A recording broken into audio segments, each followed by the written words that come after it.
ভোটের রেশ কাটতে না কাটতেই ফের রাজনৈতিক পারদ চলল গঙ্গাসাগরে। এবার তৃণমূলের পঞ্চায়েত সদস্যের বাড়ি থেকে সরকারি ট্রিপল এসি নেট এবং মাছের খাবার উদ্ধার। ঘটনাকে কেন্দ্র করে ব্যাপক চাঞ্চল্য ছড়ালো গঙ্গাসাগরের রুদ্রনগর গ্রাম পঞ্চায়েতের মনসা দেবী জীবনতলার 106 নম্বর বুথ এলাকায়। অভিযোগ, তৃণমূল পঞ্চায়েত সদস্যের নাম শেখ মান্নান।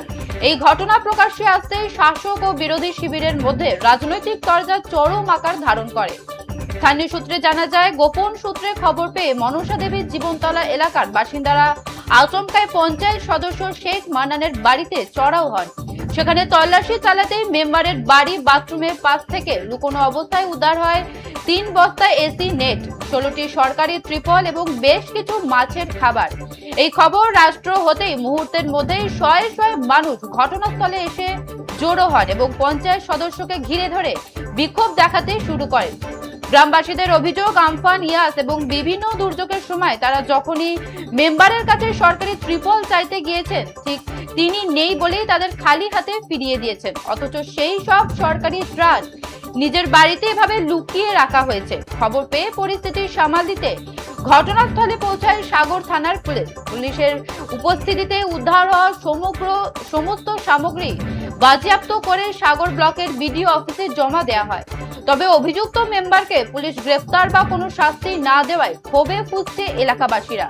যদিও তার বিরুদ্ধে ওঠা সমস্ত দুর্নীতির অভিযোগ সম্পূর্ণ অস্বীকার করেছেন পঞ্চায়েত সদস্য শেখ মান্নান। এই ঘটনা নিয়ে তৃণমূলকে তীব্র আক্রমণ করেছে স্থানীয় বিজেপি নেতৃত্ব।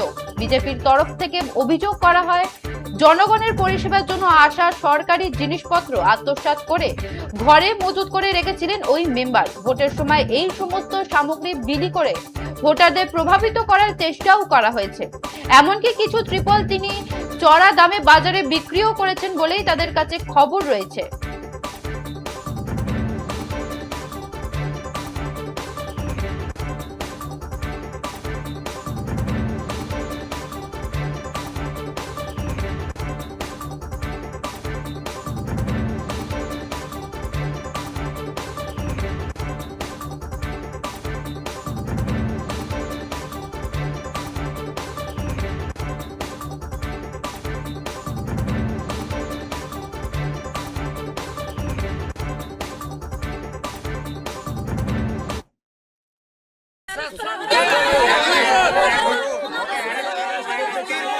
এই কিটগুলো দেওয়া হয়েছিল জৈব সার তৈরি করার জন্য।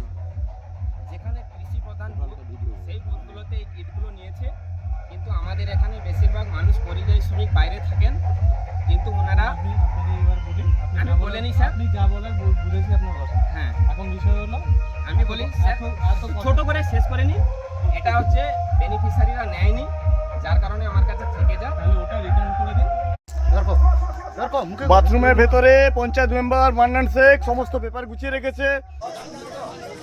ও সৌরভ কি বিরুদ্ধে কোনো কিছু ওর নিজের সাজান শেখের ডুপ্লিকেট এখানে জীবনতলা সন্ত্রাসবাজি করতেছে হইতি। সবাই মিলে মান্নান শেখের বাড়িতে যাই। ওখানে যখন দেখলাম বাথরুম বাড়ির ঘরের কাছে পলিথিন, মাছের খাবার, অনেক কিছু ওনার বাড়িতে লুকানো হয়ে আছে। তারপর আমরা সবাই মিলে পুলিশ প্রশাসনের কাছে আবেদন জানালাম। ওখান থেকে পুলিশ আসলো, কিন্তু এসে ভারতীয় জনতা পার্টির কর্মীবৃন্দ ফলাও করে বলছে মাইকের মাধ্যমে, আমার বাড়ি থেকে 100 ত্রিপল পাওয়া গেছে, 300 নেট পাওয়া গেছে। এরকম ষড়যন্ত্র করে আমি মেম্বার আমাকে হেনস্থা করার জন্য আমার বাড়িতে চড়া হয়েছিল। এবং আপনাদের দেখাবো আমি মিডিয়া ভাইকে, এই আমাদের কুড়ার বস্তা এখানে আছে বাড়িতে। এখানে দরজা নেই, কোনো আমি লুকিয়ে রাখা নেই। এখানেই আমাদের ছিল, কোনো বেনিফিশিয়ারি নিলে তাকে দিয়ে দেওয়া হবে। কিন্তু নেটটা রোদে করে আমার বিরুদ্ধে লেলিয়ে দেওয়া হয়েছে, কারণ উনি আমার কাছে 2023 সালে হেরেছিলেন। 24 সালে উনি লিড করতে পারেননি এই বুথে, এবং 26 সালে ওই বুথে লিড করতে পারেনি। 2018 সালে উনি লিড করতে পারেনি, 2019 সালেও লিড করতে পারেনি, 2023 সালে উনি আমার কাছে হেরেছিলেন। তার জন্যে উনি হিংসায় জর্জরিত হয়ে প্রতিশোধ নেওয়ার জন্যে আমার বিরুদ্ধে ষড়যন্ত্র করে ভবতোষ খাটোয়ার নেতৃত্বে কিছু মানুষ আমার বাড়িতে এসে চড়াও হয়ে যায়। তাই আমি সাগরদ্বীপবাসীর কাছে বলবো, আপনারা সত্যিটা জানুন, আপনারা বিডিও অফিসে খবর নিন। আপনারা আপনাদের মারফত আমার কাছে যে রিসিভ কপিটা আছে, আমি রিসিভ কপিটাও মিডিয়ার ভাইকে দেবো। দেখুন, এই 106 নম্বর বুথ থেকে বারে কিন্তু কমপ্লেন এসেছিল। স্থানীয় জনগণরাই কমপ্লেনটা করেছিল মেনলি।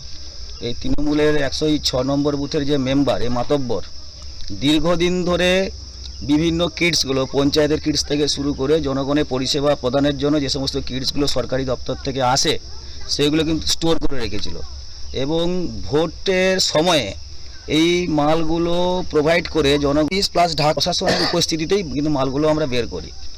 বিষয়টা হচ্ছে যদি ওটা অথেন্টিকেশন থাকে, যদি অথেন্টিক থাকে তাহলে মালগুলো কেন লুকিয়ে রেখেছিল এবং স্থানীয় জনগণ সেটাকে বের করেছে। দেখুন এখানে কতগুলো বিষয় যেগুলো আমরা রেস্কিউ করেছি, সেটা হচ্ছে HDP vermi bed 4 piece plus ঢাকনা 3 পিস, তারপর হচ্ছে গ্রিন নেট 3 বস্তা, তারপর হচ্ছে তারপলিন 5 পিস যেটা বিডি অফিস থেকে যে পাওয়া যায়, তারপর হচ্ছে পেপার ত্রিপল যেটা 2 পিস। তাহলে এতগুলো এবং রিসিভ কপিও আমাদের রয়েছে, রিসিভ কপিও রয়েছে, আমরা চাইলে প্রশাসনকে আমরা দিয়ে দিতে পারি।